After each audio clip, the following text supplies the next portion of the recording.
the sports betting network. The numbers told the story, they always do.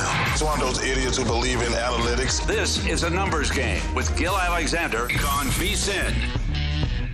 All right, welcome into a numbers game on this Friday morning, February 14th. He's Kelley Bydlon. I'm Joe Ceraulo, taking you into your weekend. And Kelley, it's February 14th. You know what that means, my man? What's that? Happy Valentine's Day, brother. Oh, I thought it's because the NBA went on break today. No? Oh, okay. No, Yeah. Happy Valentine's Day. Yeah, there's no sports, so we are stuck trying to, find someone to go on a date with. Little pink and red. There we go. I like it. Feeling like festive. And shout out to our guy Darnell, huh? How about that? Walked in here, thought he was going for a fist bump, and then I'm like, the hell's in his hand? He's got chocolate for us on Valentine's Day. What a guy. Maybe he secretly meant to smash the chocolate into your hand so you would just struggle all show with it. Right, so I look like Jimmy Butler last night? Yeah, sure. Yeah, that's right. Just give a little slap ass with the chocolate in his hand, and then you look like Jimmy Butler, who, by the way, there is no question he crapped himself during that game. Did you see that? Yeah, I did. That's indisputable what happened to Jimmy Butler last night on the court. There was no doubt about that. That was like Paul Pierce some years back. Hey, as long as you keep winning, who cares, right? That's true. How about the line movement in that game? Whew. Let's start there. I mean, because when we were on air, it was Houston laying 6.5. It opened Golden State, or was it Houston by a point? Won, yeah. And then it closed Golden State 1.5? Yeah, I guess that's what I caught this morning because I was writing something up for us of dog sweep the board. And then I was like, wait, what? And I'm looking over at a couple sites. I'm like, wow, it went all the way to Golden State won before we tipped off. And yeah, that's what we had. 1.5. Yeah, here over at VSiN.com, 1.5, all the way to Golden State 1.5. So yeah, that was a bad read by some of the bettors and bookmakers. I mean, I brought it up yesterday on the show, and I thought I was completely in lockstep with them. I was like, I think Steph probably sits. I think Jimmy Butler sits. And right. Tip to the cap of the Rockets and Warriors. They know where they're at in the Western Conference and need to pick up every one of these wins that they can to improve themselves in the standing, and especially going up against each other. Never know how that's going to work out when the playoff seeding comes down. I'll tell you what, yesterday was such a weird day in the NBA because we talked about it on the show, and, we had Zach Cohen on, and we doubled down on it when Zach came on. The injury reports were so inconsistent. Yeah. And you look at a game like Golden State Houston, where we were certain Steph and Jimmy were probably going to be out because of the 5.5-point line movement towards the Rockets. And then, of course, that gets that comes back with 8-point movement towards Golden State. Absolutely obscene line movement there. You look at the Miami-Dallas game, and you were talking about playing Bam props, and then all of a sudden Bam doesn't play. Yep. And who else was out for Miami? It was Terry, Wiggins. They had that stomach illness. Bam, I don't think was the stomach bug. I think he was a left knee contusion. Yeah, at least the night before he wasn't listed with the illness stuff. So he was fantastic the night before. You want to say kudos to the Mavericks, but we do kind of know that Miami was dealing with this stuff. But man, the Mavs keep picking up wins too. I can't knock this stuff, man. It was they've looked way better than I was expecting. 30-26. I thought they would have folded by now. By the way, unrecognizable lineup for the Dallas Mavericks. My goodness, no Kyrie, obviously no Anthony Davis, no PJ Washington, no Lively, obviously. Klay Thompson didn't play. Mm-hmm. This starting five. It really is like unrecognizable. The fact that they just that these guys put up 118 on Miami and won a basketball game. It's like, whoa. Yeah. So this is what, 3-1 since the? No. I'm sorry. That was 5 games ago. So Mavericks are 4-2 since the Luka trade, and one was an OT loss. Another one was another 2-point loss. That's pretty good. They're hanging around. They're hanging around. And the news on Daniel Gafford this morning, he will sit out at least 6 weeks because of a grade 3 strain of the MCL in his right knee. That coming from ESPN. So things only getting worse for that front court in Dallas. Yeah, they are really depleted down there. But, hey, as long as they keep winning games and they keep going out there and stringing things together, some unlikely heroes. Maxwell Prosper, it's not like he had a wild game, but, gets a start. This is a guy who usually sees just a few minutes, averages under 4 points per game, and he goes out there, gives them double digits in a starting effort. Minnesota, Oklahoma City, that one surprise you? Yeah. Really, brought it up yesterday on the show, right? If we're gonna complain about the bad beats all the time, recognize when you get lucky. The OKC win I had covering 2 nights ago was way way worse. I had no reason getting that one home. Man, I thought my over was looking good in that game, though, and then we roll into the fourth quarter, Joe, and 34 combined points from the two teams. Yeah, and, come on, they just mailed it in. Just goes under. But yeah, that was a good win for Minnesota. This is another game. Another game like the Warriors we talk about. Warriors in Houston have just kind of given it. People expecting before the All-Star break, maybe you slow down, mail it in a little bit. Both these teams, I mean, they threw everybody out there. This is a full-strength type of game, and both these teams battling, and Minnesota coming out on top. I will say that fourth quarter, though, that was about as big of a pre-All-Star break fourth quarter as you could ask for, because they looked like they both mailed it in by the fourth quarter, 34 combined points. Like you mentioned, Clippers get home in overtime. They don't cover, but they beat Utah 120-116. How about the Pelicans? Beating Sacramento 140-133. I know the Kings were a popular play yesterday. Pelicans, they mailed it in. They sent Ingram to Toronto, 13-42, one of the worst records in the league, but they pull it out in OT.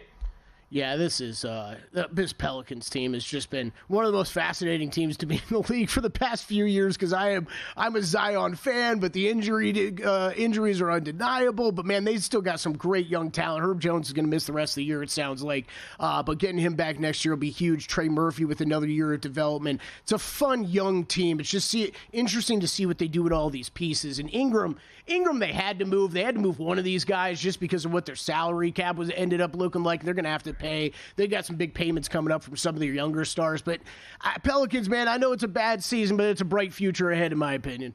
In college hoops, both ranked road favorites covered. Memphis went to USF, made a statement early, going up 15 at the half. They end up winning by 15, covering 7.5. Maryland goes to Nebraska. 1.5-point dogs in that one. So excuse me, I said road favorites. They're the ranked team, but they were the underdog in that one. So Nebraska would have been your system play if you're all about taking the unranked home favorite against a ranked road opponent. Maryland says not this time. And that system, Kelly's actually not been working lately. I've noticed it was hot and heavy to start the season, and then lately the higher ranked road teams have been coming out there winning. Yeah, I think it's I think it's something to always be aware of, but you still got to pick and choose spots, right? Any of these kind of systems and trends we talk about, it doesn't mean fire blindly on any of them. And this Maryland team, metric-wise, I know that they're ranked 25th.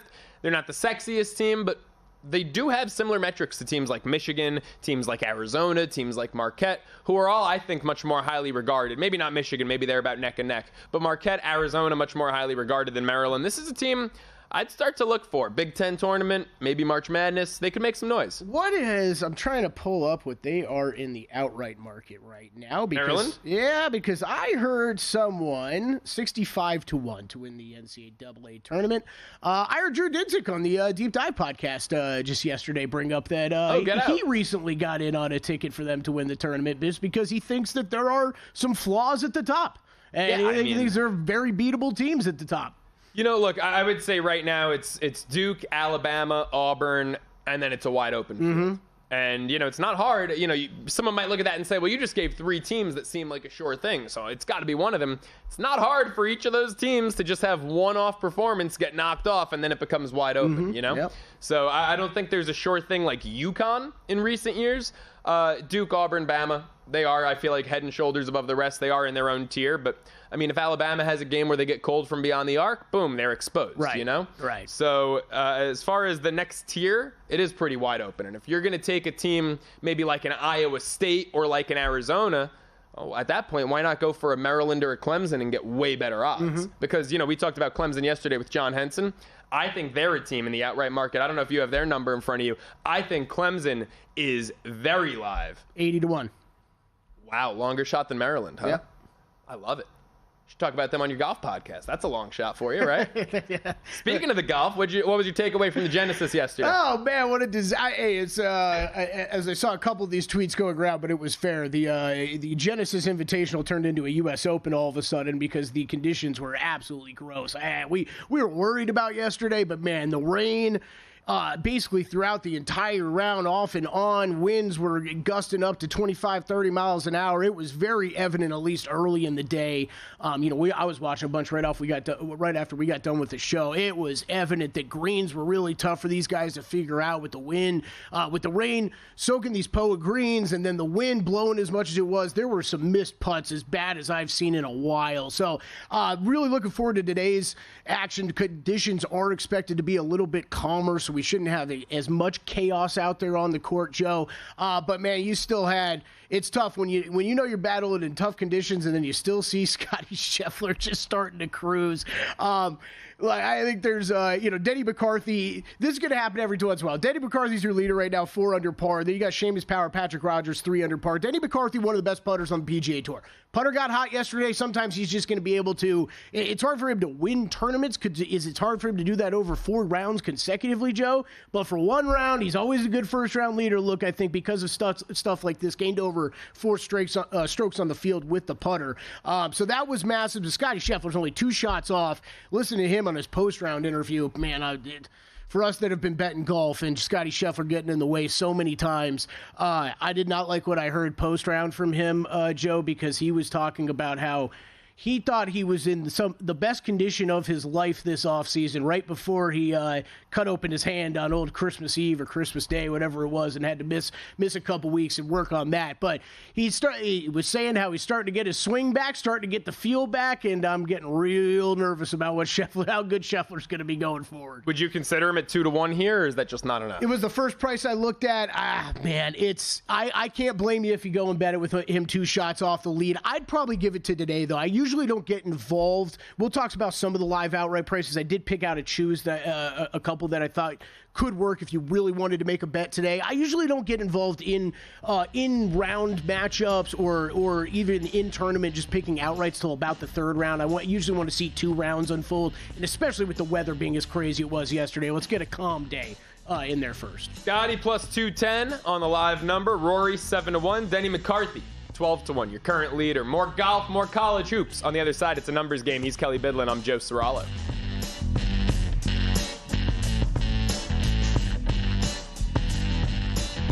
Time. There's nothing more valuable. It's what drives everyone to make the most of every moment. We celebrate living large in the now. In a city where time disappears, we create experiences that electrify the soul and memories that will last forever. We go big. We go all night. And here, everyone is invited. So get loose and get loud. This is Circa. You'll have the time of your life. So, Paulie, have you had a chance to read the VSiN Daily yet? Yeah, came in at 3 a.m. What's Bill doing up that late? Well, rumor has it, it starts off with a 12-hour meditation session. Then he just pours himself over film and live TV, really focusing and taking it all in. Bill's in with the biggest insiders, talking trade secrets, strategies, the whole 9, absorbing the info. And then and only then can the writing process begin.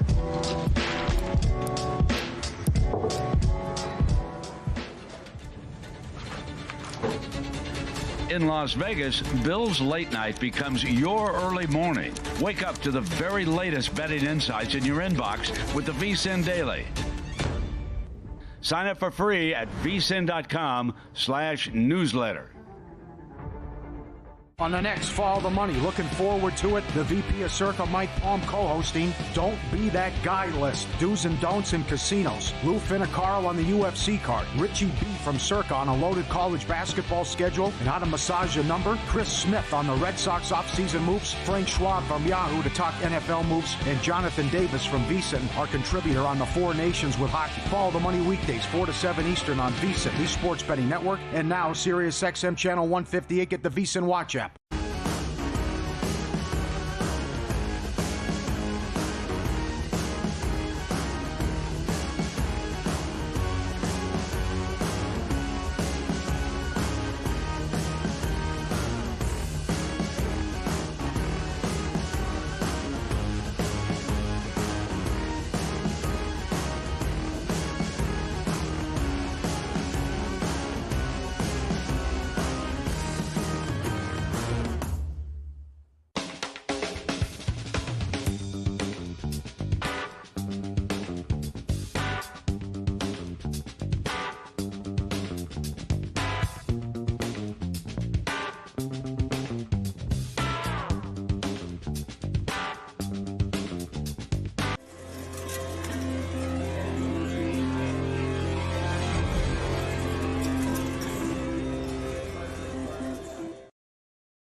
Game on VSiN, the sports betting network. Kelley, have you ever had your deposit blocked by your bank right before a big bet? Yeah. You ever need cash at 2 a.m. for another shot at the tables, or, maybe just to tip one of the dancing dealers, but you hit your ATM limit? Only about 932 times in my life. Well, good news, man. Edge Boost has your back. Edge Boost is the first ever bank account built for bettors. With Edge Boost, all your gambling-related transactions will always be approved. That means no more headaches. For you high rollers, you can move up to $250,000 a day on your Edge Boost Visa debit card with unlimited withdrawals. This works 24/7 for instant deposits, so you, Kelley, never wait for a wire to clear again. It gets better. Every time you deposit into a gambling account, you earn cashback rewards up to 0.5%.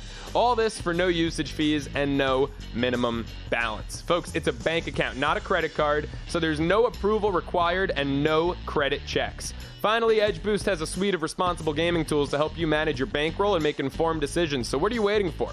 Go to edgeboost.bet. That's edgeboost.bet. Use the promo code ANG to start at Tier 2 for faster bank transfers and higher cashback rewards. Sign up for Edge Boost today. As the numbers game continues, he's Kelley Bydlon. I'm Joe Ceraulo, taking you through your Friday, February 14th, as we get you ready for the weekend, folks. It is Valentine's Day. And Kelley and I were having a very important conversation as we were preparing for the show, talking about our favorite future bets and the college hoops board this weekend. And then, of course, the best chocolate that you can receive on Valentine's Day. Kelley, what do you think the best chocolate for a day like today is? Anything milk chocolate, and if it involves peanut butter.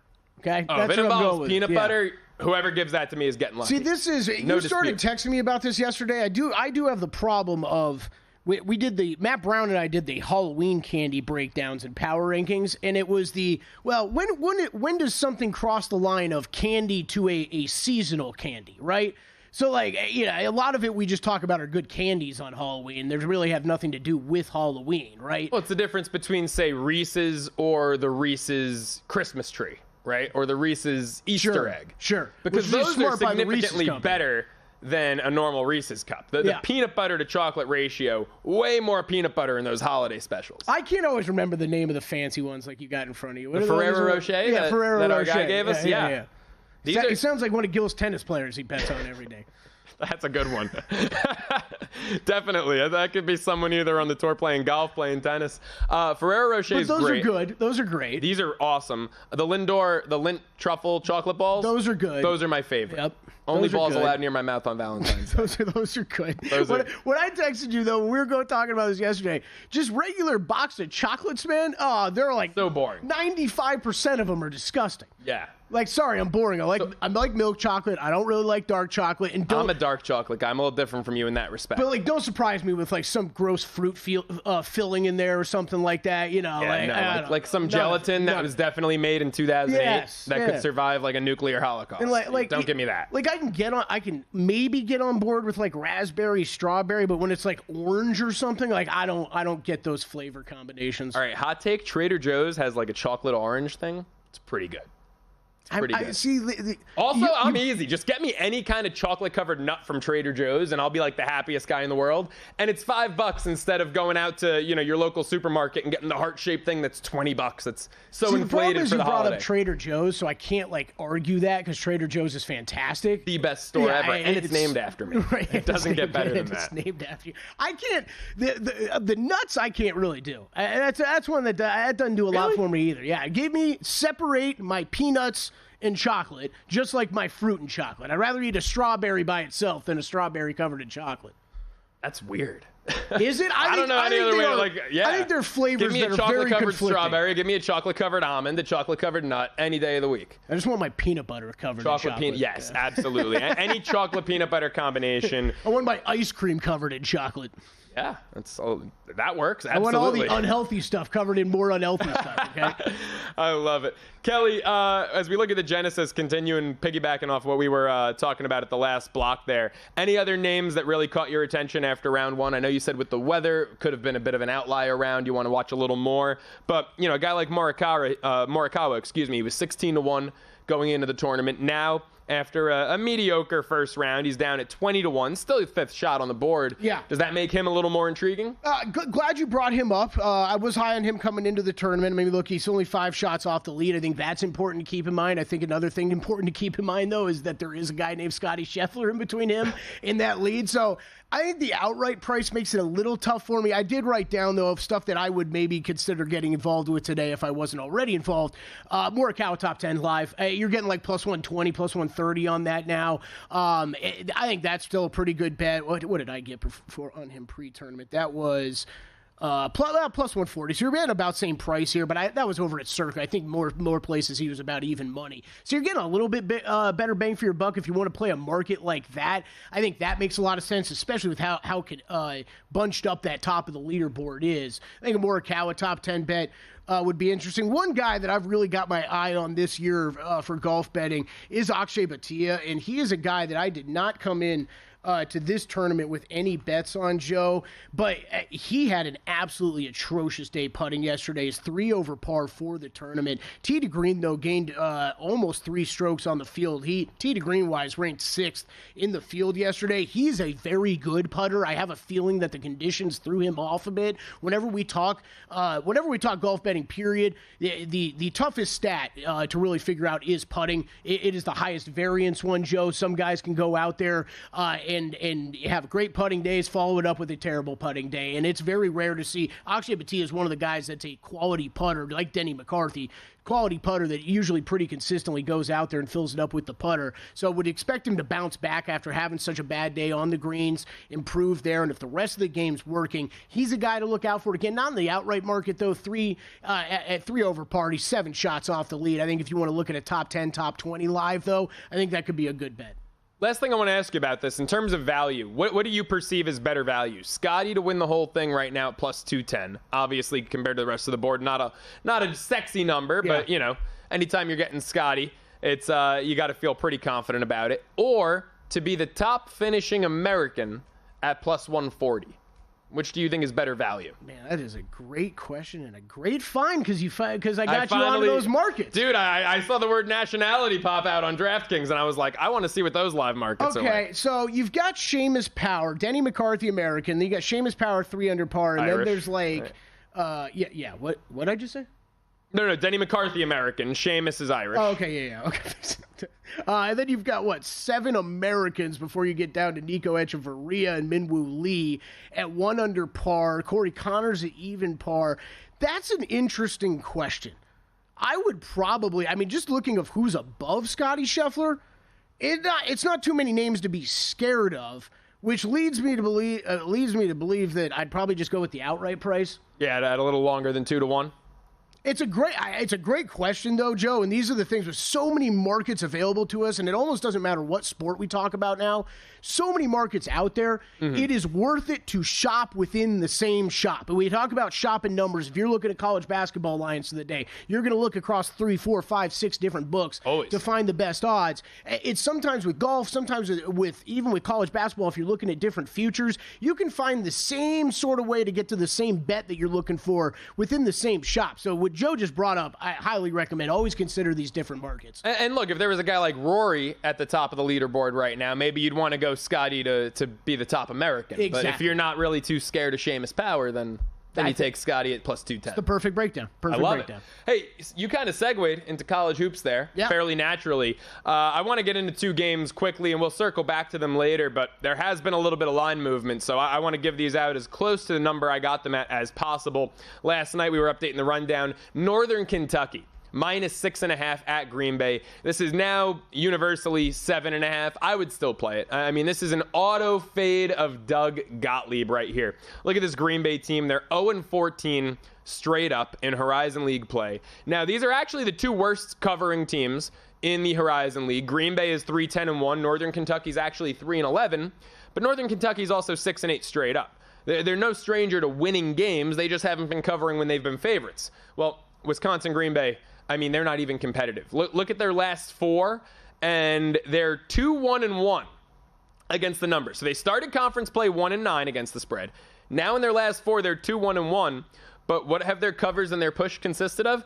Both covers were on the hook when they were 15.5-point dogs. They lost by 15. The push was as a 14-point dog. So even though they've got 2 covers and a push in their last 4, they lost those games all by 14 or 15 points. Yeah, the old margin of victory is still big time minus. The margin of victory is ugly, folks. So ugly it can't get a date on Valentine's Day. So Northern Kentucky laying 6.5. Now it's 7.5. I would take either of those numbers. The Norse are still a fairly respectable team, even though they're not covering much. They've actually covered 2 in a row, including an outright win over, 2 of 3, including an outright win over Cleveland State, who's one of the top dogs in the Horizon League right now. I'm expecting another double-digit loss for Green Bay. Northern Kentucky already beat them by 18. Green Bay's scoring defense out of 364 Division I teams ranks 347th. You can't do a national radio show and coach a team, Doug. Just can't be done. Up next, Joe DeLeon joins us. We're going to talk NFL draft odds and some off-season future markets right here on A Numbers Game. He's Kelley Bydlon. I'm Joe Ceraulo.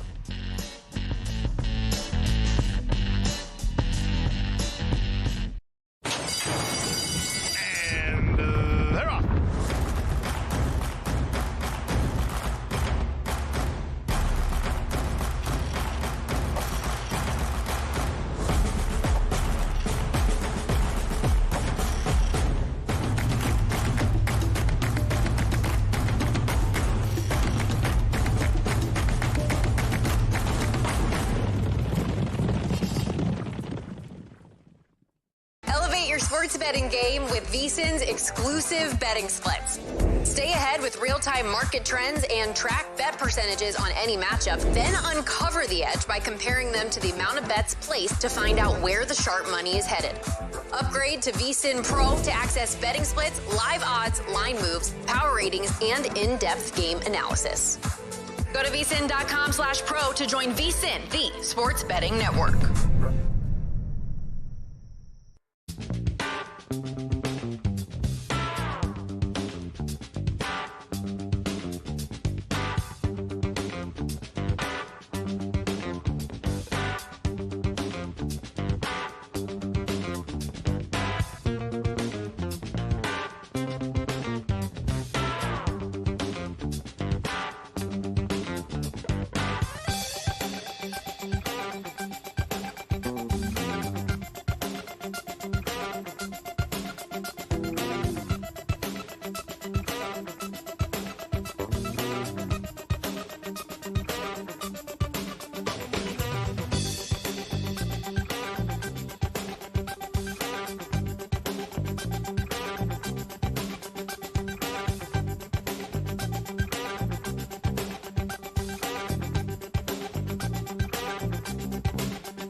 This is VSiN, the sports betting network.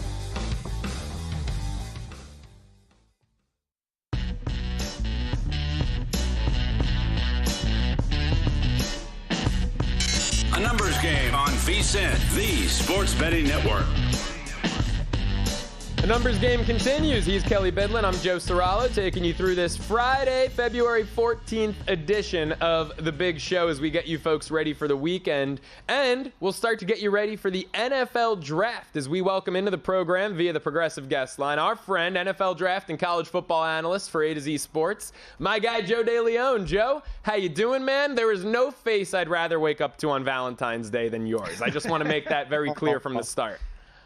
That's so sweet of you to say, Joe. I'm doing great. I tweeted out. I was very excited to get to talk to you today, and it wouldn't be a true Valentine's Day if we didn't get to share this very special moment. Kelley, it's nice to meet you, by the way. Yeah, Joe, it's great to have you on the show, but I echo that same sentiment. Okay, who else would I rather spend Valentine's Day with than you two? Okay, come on.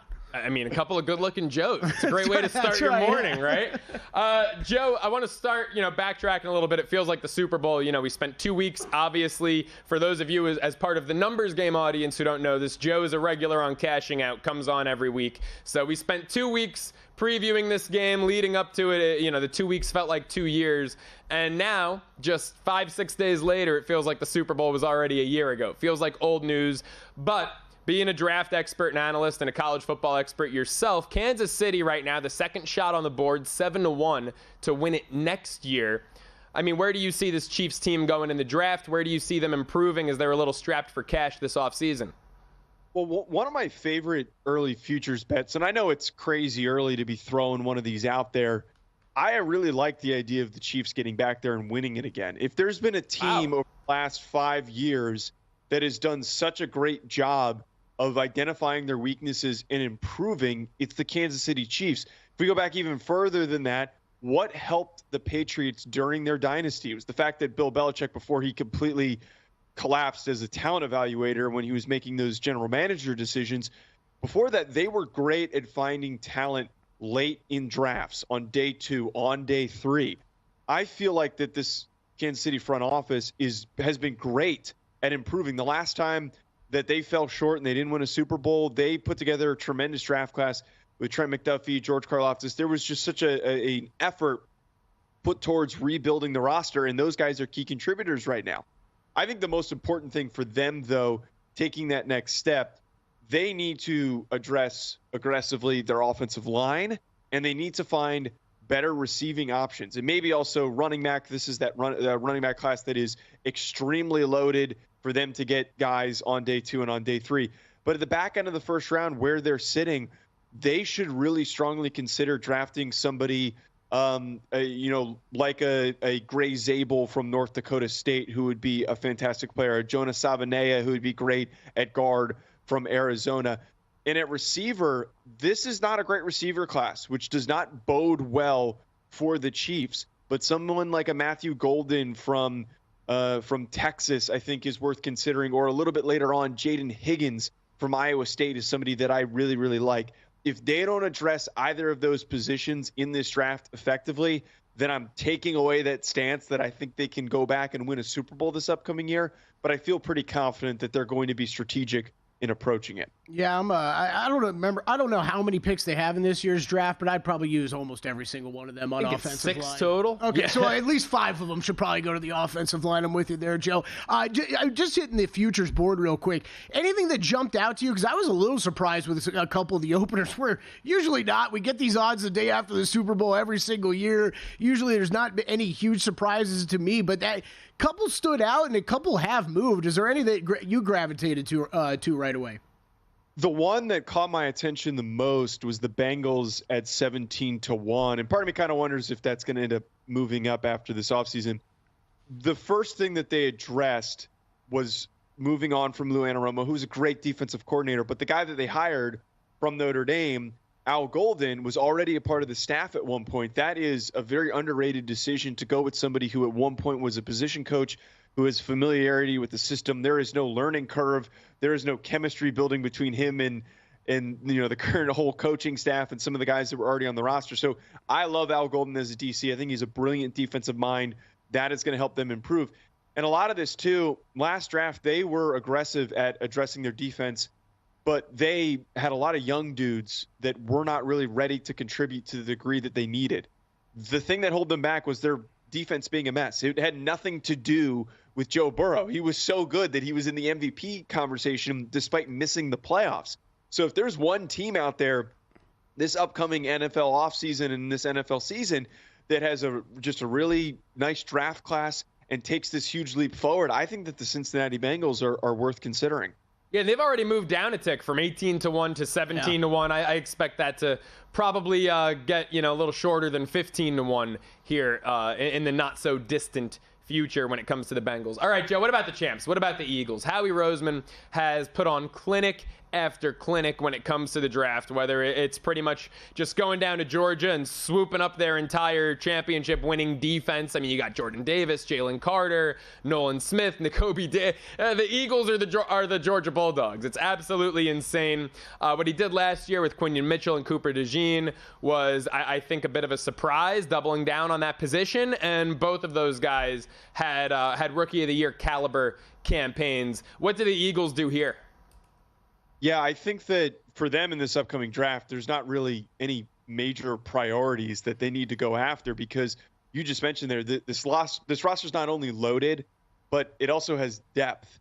For me, it was like, and I did a mock draft a few weeks ago before the Super Bowl. It was kind of hard to pinpoint what makes sense in the first round. They're probably going to be a trade back candidate because there's nothing super urgent for them to go after. They can continue to accumulate draft in a draft class that has a lot of really good defensive prospects. But I feel like adding into the mix another receiver for them is important. We know that A.J. Brown and Devontae Smith are amazing, but you get a third option with Jahan Dotson, who didn't really do a whole lot after they traded for him.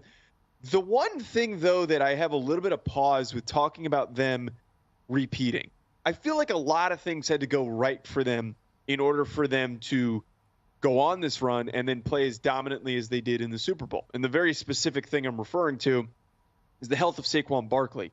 Saquon Barkley is the best running back in football. He's one of the greatest running back prospects that we've ever seen. He is insanely talented. But the thing with him is we've seen inconsistencies with his availability. He'll have a great season, and then the next year he'll end up getting banged up. It's the reality that we live in with running backs. So I have a little bit of pause seeing how important he was for their success, for Jalen Hurts' success, for the offense just being so much better the way that they played this year.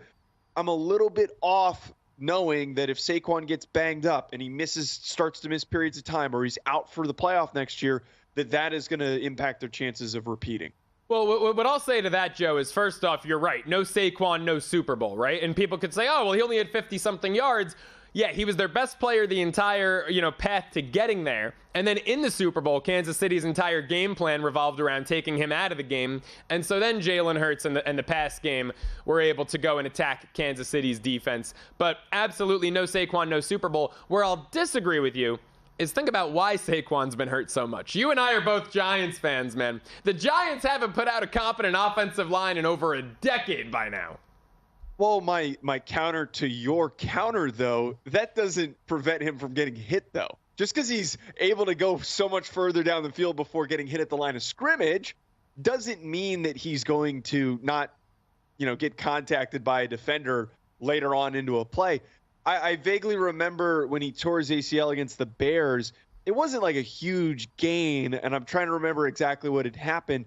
But he was trying to string out a play, and he was trying to create space for himself, and he just got driven way too hard into the ground that led to his foot planting awkwardly. So the running back position, you can get hurt doing anything. You can get hurt standing still. I'm being hyperbolic, but it's a position I would hope. Where you take enough hits throughout a season, wear and tear starts to factor in, and you could tear it in open field just trying to make a cut. And I'm not trying to pitch that Saquon's going to get hurt and that I want him to get hurt. But all I'm trying to say here is that it is such a hard position to bank on health. The best guys are the ones who have been the most healthy, and I'm sure that Saquon is going to have another great season. Joe, final minute. Let's get to the draft here. Obviously, we'll be talking about the draft a lot in the coming months. Cam Ward, odds on to go number 1 to Tennessee, -120. Behind him, Abdul Carter, plus 225. Shedeur is 4-1. Travis Hunter a little longer than that, plus 425. And then Jackson Dart, 40-1. So really, you're dealing with 4 guys that are shorter than 5-1. Where do you see the Titans going? Potentially, could a move like an Aaron Rodgers mix up where quarterbacks go and mix up the top of the draft? I think that it's open-ended on what they're going to do. They could either go quarterback, or they could end up approaching defense, taking Abdul Carter or Travis Hunter. But for the betting angle specifically, I'm sticking with taking Cam Ward to be this first overall pick, because if they decide to trade out, anyone who moves up to draft a quarterback is going for Cam Ward. The more that I've evaluated him and Shedeur Sanders, the more that the general public has evaluated him and the NFL has dug in, there's a clear difference in the talent level. Shedeur Sanders is super high floor. He's super talented. He can be a great pro. But Cam Ward's got the big arm and can turn into a top 10 quarterback or even better in the NFL. Yo, no one's more in tune with this stuff than you. You put me on to Cam Ward when he was back at Incarnate Word. I want to give you credit for that one. Enjoy your Valentine's Day. Send Christina my best. Appreciate you coming on. Follow him on Twitter at Joe DeLeon. More Numbers Game after the break. Got a good thing coming, so wait and see. It's a good.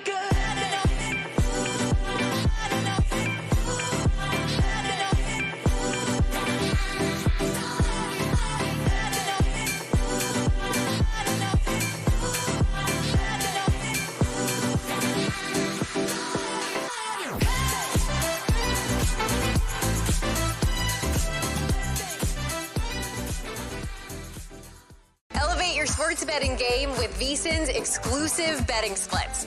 Stay ahead with real-time market trends and track bet percentages on any matchup, then uncover the edge by comparing them to the amount of bets placed to find out where the sharp money is headed.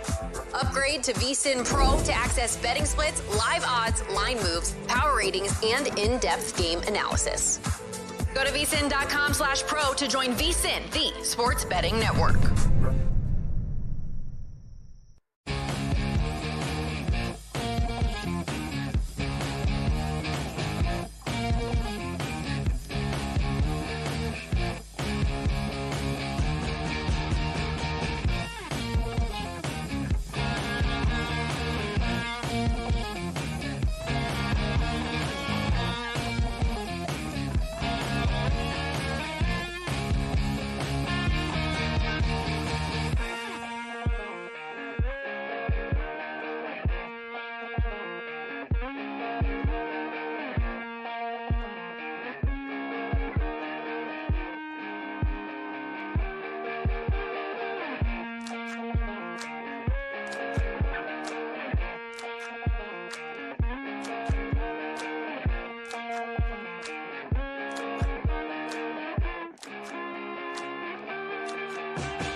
Game on VSiN, the sports betting network.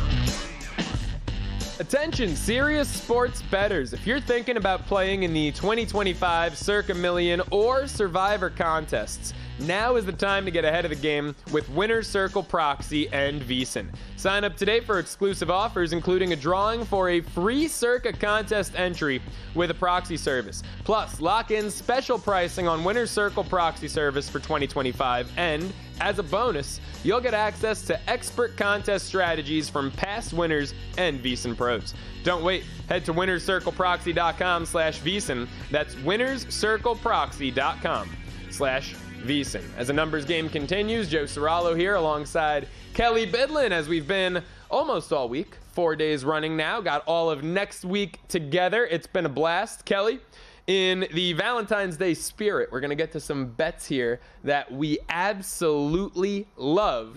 But first, you've got some fun tweets to read. Yeah, we do. We get tweets. Trip Tepper starting it this morning. I think this was before we even got on air, 2 minutes before we got on air. Having a VSiN heartthrob, Joe Ceraulo, hosting A&G on Valentine's Day is elite producing. Yeah, no, sure. Yeah, sure. That's who makes the calls, me. If Joe decided to moonlight as a country club tennis instructor, he could retire before he turns 40. Hat tip to Joe for being a good sport with the A&G community and all our jokes. I agree with that last What's with all the moonlighting I'm doing? Last week it was the country club bartender, and that wasn't even Trip. That was a different person who said I'd moonlight as the country club bartender. Now it's a tennis pro. What about the pickleball pro? That's the job I want. Can I be the pickleball pro? I think there's a lot of guys that read that one last, or heard us talk about the country club bartender and laughed at it at first and then said, "Nah, that's actually a good point." Yeah, wouldn't leave my wife with him. That's a good point. Jamie Leva tweeting in, Ferrero Rocher is now my new favorite tennis player. Have a great day, gentlemen. I agree. You got to watch out for Ferrero out there. Then Mile High David tweeting in, letting you know, Stray 150-1 out there for Clemson to win NCAA. That is the NCAA basketball championship. Yeah. Wow, where's that at? Yeah, no, I'm gonna need a. What was the number you gave me? 80-1. 80-1 at DraftKings. Yeah. Yeah. Where's the one? Come on, tell us the book. Shop around. Don't gatekeep. Tell us the book. I love it. We want more tweets. We've got over an hour left here. I want to hear what you folks think my Valentine's Day plans are for tonight. I think that would be fun in hour number 2. Give me your best shot, the funniest Valentine's Day plans that you think I've got tonight, and we'll read those out in the next hour of the program. But Kelley, we've got to get to our real true love, our real first love, sports betting. What futures are out there that you absolutely love? Oh boy, let's start it up. The crew said they were going to surprise me with music. I like it. This is nice, guys. This is nice. Do they? I imagine like holding your hand at a candlelit dinner. This is what would be playing in the background. That's right. Yes. We order escargot. Wait, it's the first time you've ever tried it. Yes, 100%. Are you saying that's a theoretical? No, I mean I told my friends I was going out with someone named Kelley. I just didn't specify the gender. Well done. All right, I got one for you. The futures bet I love right now here on Valentine's Day. It's still Thunder plus money to win the Western Conference. That's it. I bet it at plus 120 after the Luka Doncic trade. I think it's silly that this is still plus money. We talked a little bit about this the other day. Look, the difference between the East and the West. There are multiple teams at the top tier in the Eastern Conference, and then a lot of garbage teams. Yes, there could be. Yeah, maybe any of 3 to maybe even 4 or 5 teams that the East could turn into a battle. Out West, this is, I think, a little bit of a misconception all season, Joe. There are a lot of good teams out West. There are. Everybody likes to say it's the much tougher conference and much tougher conference to figure out because of that. The problem is that the Oklahoma City Thunder are in a tier all by themselves at the very top. This is, over the past month and a half, the top, best team, an offensive rating and defensive rating in the NBA. The redundancy they have at so many positions. We saw Chet Holmgren go down earlier in the year, and Isaiah Hartenstein get healthy and get back in the lineup. They didn't miss a beat down low. Yes, rebounding's still an issue. I like when I hear that, except we've barely seen this team with both of those guys out there. That could be solved very easily here over the next few months. SGA, he's going to win MVP. He's the odds-on leader right now. Okay, Jokic has a chance. I'm not going to completely rule him out. But right now, SGA is my MVP at least. He's the leading scorer in the NBA. He's going out there and dropping 32, almost 30 plus on a nightly basis. As long as he's able to stay healthy, Joe, he's really the only guy you got to worry about. Most teams can't say that. Most teams, there are injury concerns everywhere. Otherwise, we wouldn't be recommending to make this bet right now because it is still early in the NBA season to make a bet like this. But I'm not overly worried about injury concerns when it comes to Oklahoma City because if some of these other guys that they have on their team that have to deal with a minor injury or two, they can easily fill them with guys off the bench who are quality bench players. OKC, I think there's a lot that reminds you of what the Boston Celtics were last season is what you're seeing at the Oklahoma City Thunder. I love them to win the Western Conference, and you're still getting plus money on it, which blows my mind. OKC, anything at plus money to win the Western Conference. Kelly, I'm not going to lie. I'm a little disappointed. That's like we've been together for 5 years, and you take me out to dinner, and I'm expecting a proposal and a ring, and I get earrings from a kiosk at a mall. Okay. A plus 105 bet? Like, we're supposed to give out a future we love, and you're giving me something that's like even money? Yeah, I'm going to give you something that's real. Splurge a little bit. Give me a 5-1. I'm going to give you something that's realistic of hitting and happening. I'm going to give you something that's damn near 5-1 that is realistic. And I'm going to give you a bet that I love more than I will ever love a future partner of mine. A bet that I probably love more than I'll ever love my future children, and a bet that I definitely love more than I will ever love my future children's children. Give me the Boston Red Sox to win the American League East at longer than 4-1. You can get this at some shops plus 450.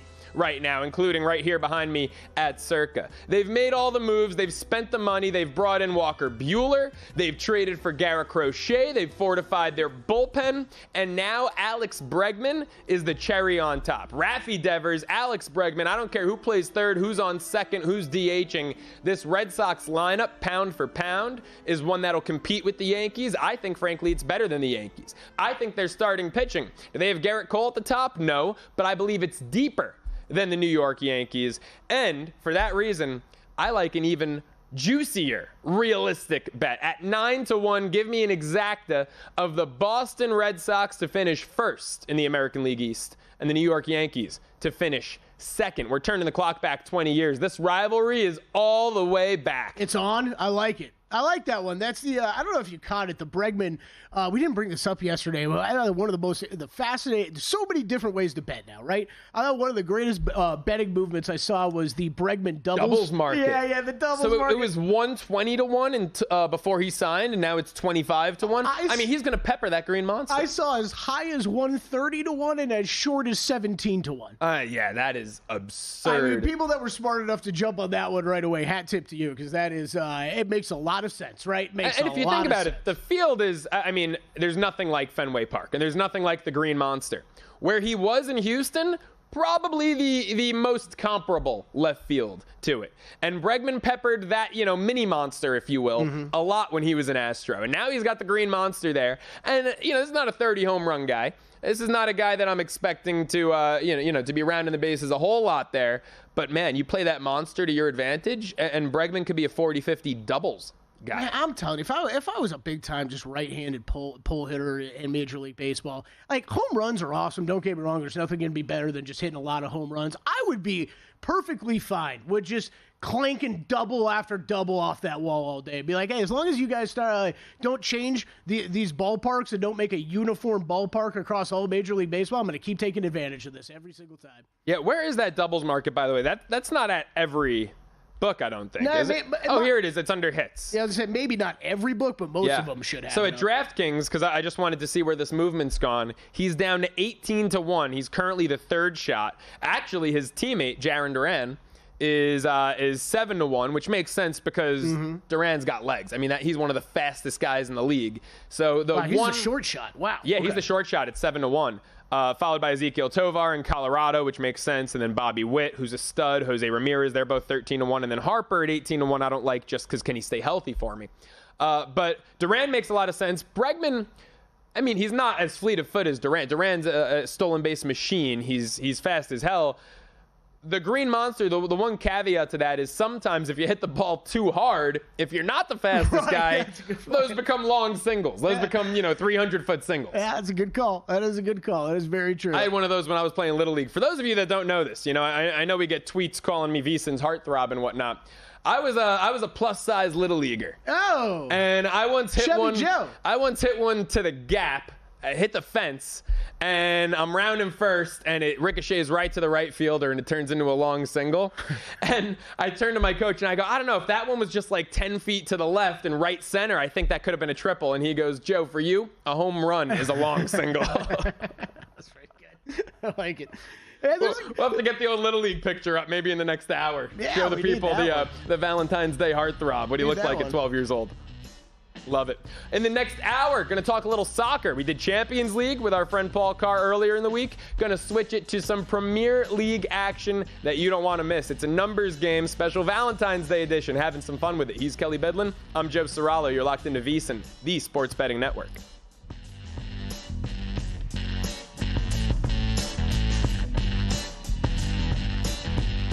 And we're out. Okay, give me 1 sec. I need to load funds into my gaming apps. Stormy, really, with a